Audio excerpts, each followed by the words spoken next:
There were once a man and a woman who had long in vain wished for a child. At length, the woman hoped that God was about to grant her desire. These people had a little window at the back of their house, from which a splendid garden could be seen, which was full of the most beautiful flowers and herbs. It was, however, surrounded by a high wall, and no one dared to go into it because it belonged to an enchantress who had great power and was dreaded by all the world. One day, the woman was standing by this window and looking down into the garden when she saw a bed which was planted with the most beautiful rampion or Rapunzel, and it looked so fresh and green that she longed for it and had the most greatest desire to eat some. This desire increased every day, and as she knew that she could not get any of it, she quit pine away and looked pale and miserable. Then her husband was alarmed and asked, "What aileth thee, dear wife?" "Ah," she replied, "if I can't get some of the rampion which is in the garden behind our house to eat, I shall die." The man who loved her thought, "Sooner than let the wife die, bring her some of the rampion thyself. Let it cost thee what it will." In the twilight of the evening, he clambered down over the wall in the garden, hastily clutched a handful of rampion, and took it to his wife. She at once made herself a salad for it, and ate it with much relish. She, however, liked it so much, so very much, that the next day she longed for it 3 times as much as before. If he was to have any rest, her husband must once more descend into the garden. In the gloom of evening, therefore, he let himself down again. But when he had clambered down the wall, he was terribly afraid, for he saw the enchantress standing before him. "How canst thou dare," said she with angry look, "to descend into my garden and steal my rampion like a thief? Thou shalt suffer for it." "Ah," answered he, "let mercy take the place of justice. I only made up my mind to do it out of necessity. My wife saw a rampion from the window and felt such a long for it that she would have died it she had not got some of to eat." Then the enchantress allowed her anger to be softened, and said to him, "If the case be as thou sayest, I will allow 3 to take away with thee as much rampion as thou wilt. Only I make one condition: thou must give me the child which thy wife bring into the world. It shall be well treated, and I will care for it like a mother." The man in his terror consented to everything, and when the woman was brought to bed, the enchantress appeared at once, gave the child the name of Rapunzel, and took it away with her.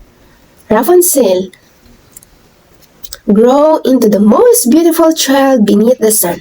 When she was 12 years old, the enchantress shut her into a tower which lay in a forest and had neither stairs nor door, but quite at the top was a little window.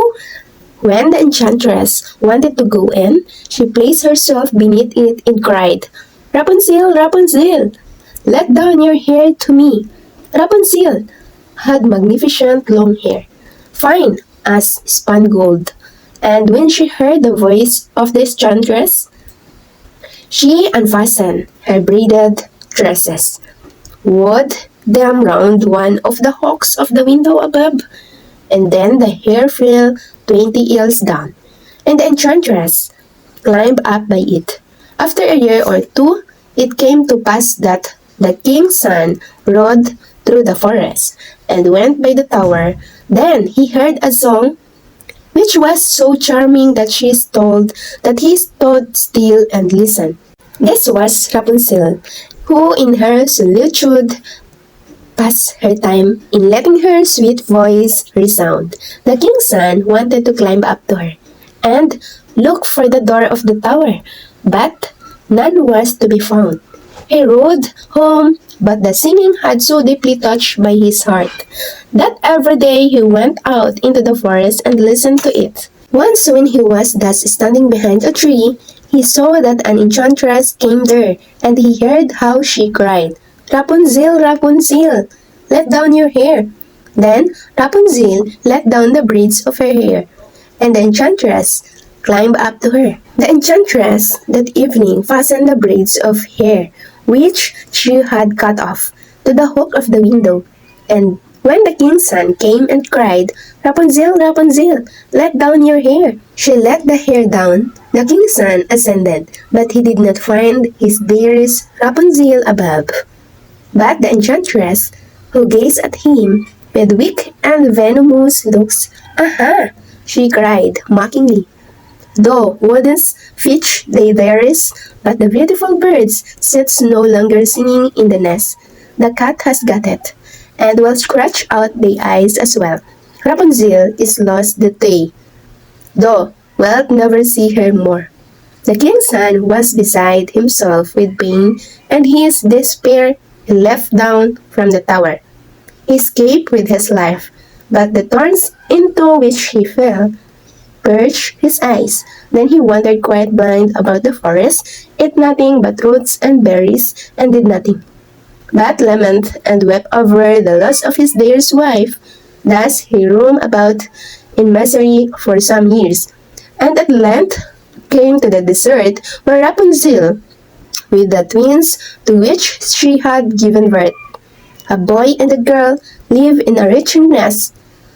He heard a voice, and it seemed so familiar to him that he went towards it, and when he approached, Rapunzel knew him, and fell on his neck and wept.